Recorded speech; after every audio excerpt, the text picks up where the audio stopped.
기분 양육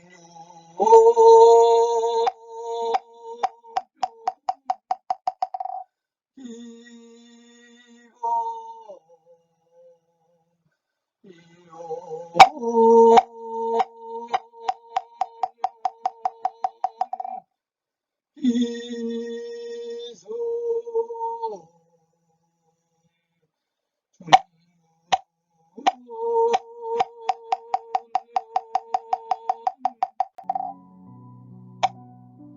따라서 코기토는 현재와 나의 존재가 만나는 시점이며 사건의 지평이 열리는 순간이다.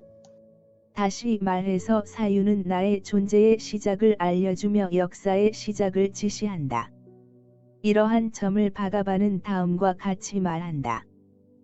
따라서 환상들의 전체 속에는 어떤 선호된 환상이 있는데 그것은 더 이상 단지 자신의 표면에서가 아니라 자신의 심층 속에서 수온 되며 행동의 근원임과 동시에 마음 챙김, 마인드 팰리스의 자리이기도 하다. 바로 이 특별한 환상을 나는 나의 우주의 중심으로 받아들이고 내 인격성의 물리적 기초로 받아들인다. 사유가 나의 존재를 일깨우지만 나의 시작은 공허하다.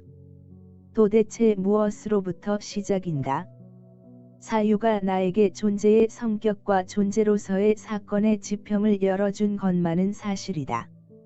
이러한 사유가 나의 존재에 대해서 사유할 수 있는 것이란 내용 없는 존재, 내가 단지 나로서만 있는 존재, 존재의 어떤 영원한 현재를 점유하고 있는 신적인 존재이지만 앞뒤로 한 발자국도 나아가거나 뒷걸음질할 수도 없는 존재이다. 그럼에도 불구하고 나는 사유한다. 또한 나에 대해서 사유한다. 즉 나는 나를 통해서 사유한다. 그런데 이러한 사유가 사유를 통해서 나를 존재하게 만든다고 생각할 수 없을까? 왜냐하면 사유는 사유만으로 존재하거나 사유할 수 없기 때문이다. 반대로 나의 존재는 사유를 통해서만 확인받을 수밖에 없다. 그렇다면 나와 사유는 서로를 갈망하는 것이 아닐까? 서로가 인력에 의해 작용한다면, 그리고 그 작용이 활동한다고 말한다면 나와 사유에 대해 월권을 행사한 것일까? 만일 나의 존재가 사유를 통해 영원한 현재를 넘어 미래로의 현재를 맞이하려면 현재의 변화를 꾀해야 하지 않을까? 그러나 사유는 최초의 시작이자 현재만을 나에게 준다. 나의 존재는 현재에 만족할 수 없다.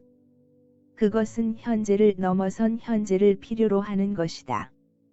현재를 넘어선 현재이고자 하는 것, 사건의 지평이자 사건을 발생시키려는 것은 나에게 변화이자 활동이고 싶은 욕망은 아닐까? 그렇다면 활동이란 무엇인가?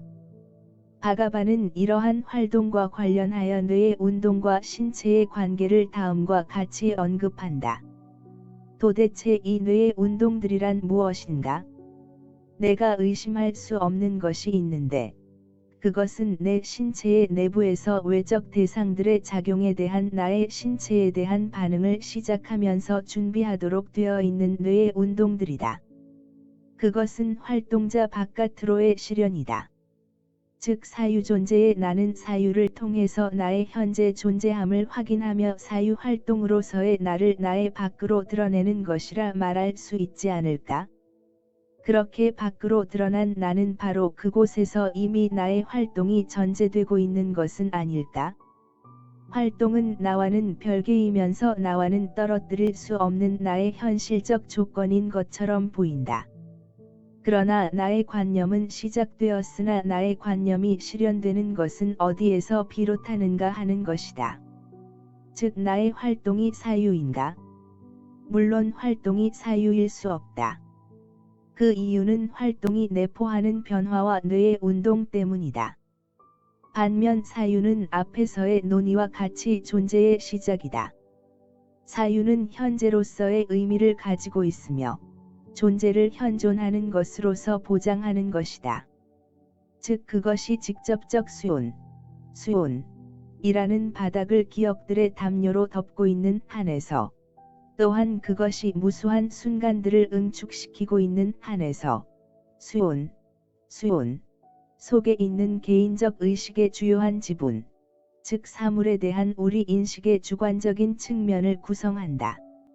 이 사유존재의 보장은 사유하는 자신을 반성할 때 어떤 정신적이라고 해야 하는 사유의 활동과 그 활동을 펼칠 신체를 필요로 한다. 사유와 신체는 결합하는 방식으로 이루어지는 것이라 활동이 일어날 때 사유와 신체가 동시적으로 발생한다. 따라서 그 활동은 정신과 신체라는 두 개의 활동이 따로 떨어져 존재하는 것이 아니다. 활동의 본성은 활동하려는 것에서 활동의 적극성이 드러나며, 그 활동의 적극성은 활동하려는 신체의 현실적 활동과 동시에 정신의 활동이 발생한다. 이와 같이 사유존재는 변화와 뇌의 운동을 실현시키기 위해서 사유와 일치하여야 할 신체를 필요로 한다. 신체는 변화와 뇌의 운동을 감당할 수 있어야 한다. 나의 관념은 활동과 그 활동을 감당해야 할 신체 위에서 발생한다. 그리고 이러한 나의 관념은 신체와 대상 사이의 접촉으로부터 발생한다. 나의 관념에 대한 사유의식은 그 접촉에 대한 번역을 시도한다. 그 번역이란 바로 나의 감각으로서, 이는 자신의 고유성을 드러내는 최초의 인식이다. 그 인식이란 바로 자신에게 직접 소여, 데이터이며, 그 소여로부터 사유가 발생한다. 바가바는 이와 같은 관점을 다음과 같이 언급한다. 나는 이 각각의 중심들 주위에, 그 위치에 종속되며, 그것과 함께 변화하는 환상들이 배열되어야만 한다고 말하겠다. 따라서 나는 의식적 수온이 배열되어야만 하고, 게다가 이 수온이 어떻게 출현하는지를 이해하는 것도 가능하다고 말하겠다. 만일 사유가 무기물질에 위치한다면, 나에 관한 사유는 의식을 잠들게 할 것이다. 이때 신체는 일정한 장소를 차지하는데 이는 공간적이라 할 수 있다. 신체가 장소를 차지한다는 것은 각각의 신체들이 감각에 의해서 구별된다는 것을 의미하지만, 잠들어 있는 무기물질에서의 구별은 무의미할 것이다. 신체의 변화는 구별을 상정하지만, 무기물질은 구별되지 않는 구별이라 말할 수 있다. 그것은 외적으로만 변화한다. 그러나 그 변화란 사실 물질에는 어울리지 않는다. 그것은 질적 변화가 아닌 이동이다. 그것은 본래 있던 그대로 남아 있던지, 아니면 외부의 힘의 영향으로 변화하는데 그 경우 우리는 이 변화를 그 자체로는 변화하지 않는 부분들의 이동이라고 생각한다. 만약 이 부분들이 변화하려 한다면 이번에는 그것들을 잘게 쪼갤 것이다. 그렇게 해서 그 조각들을 구성하는 분자들을 구성하는 원자들을 생성하는 미립자들, 그리고 미립자를 자신의 한가운데서 단순한 소용돌이에 의해 형성한다고 생각되는 무게없는 것으로까지 내려갈 것이다. 우리는 결국 필요한 만큼 멀리 분할과 분석을 밀고 나갈 것이다. 그러나 우리는 부동의 것 앞에서 멈출 것이다. 자신의 흔적에서 스스로 존재하지도 못하는 무게없는 것으로서 물질은 자신의 존재성을 어떻게 나타낼 것인가? 다시 말해 물질에 대한 사유는 무게없는 존재에게 어떠한 존재론적 의미를 부여할 것인가? 바가바는 존재에 대해 다음과 같이 정의한다. 존재은 고정된 성품, 자성을 가지고 있지 않기 때문에 존재을 이라고 말할 수 없다. 또한 존재은 공한 것도 아니기 때문에 존재을 이라고 말할 수도 없다.